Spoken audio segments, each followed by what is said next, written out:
existe depuis novembre 2016.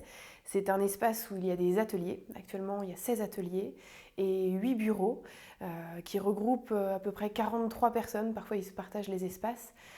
Donc ça va de la bijoutière à l'illustrateur, au designer textile, des gens dans la communication, des architectes, des comptables, voilà, qui se mélangent tous dans ces espaces-là.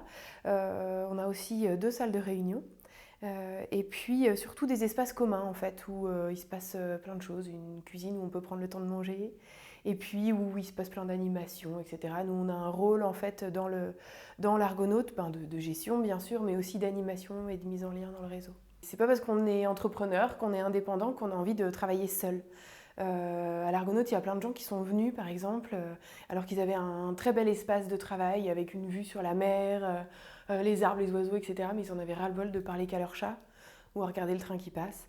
Et ils avaient envie du coup d'un lieu où ils puissent sortir de leur bureau, de leur atelier et parler à quelqu'un, manger avec quelqu'un, etc. Même pour dire rien de spécial, juste bonjour. Et en fait, ce qui se passe d'étonnant, c'est que quelque chose d'exceptionnel se crée. En fait, les gens se mettent à travailler ensemble, malgré eux un petit peu.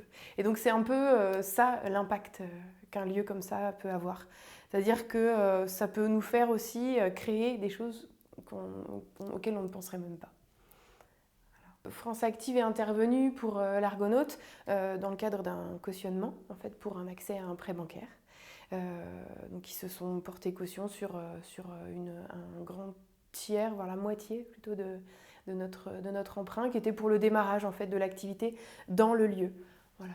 Et puis après, sinon, on a eu une subvention d'État pour du fonctionnement aussi pour le salariat. Actuellement, c'est une association collégiale et le lieu en fait, qu'on occupe nous est mis à disposition par la mairie d'Auray et il faut qu'on le quitte.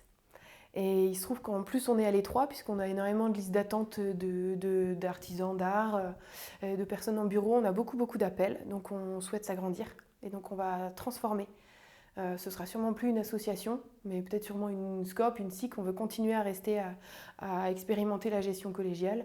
Donc là, on va chercher à investir dans un bâtiment. On cherche des gens pour venir investir avec nous, quoi.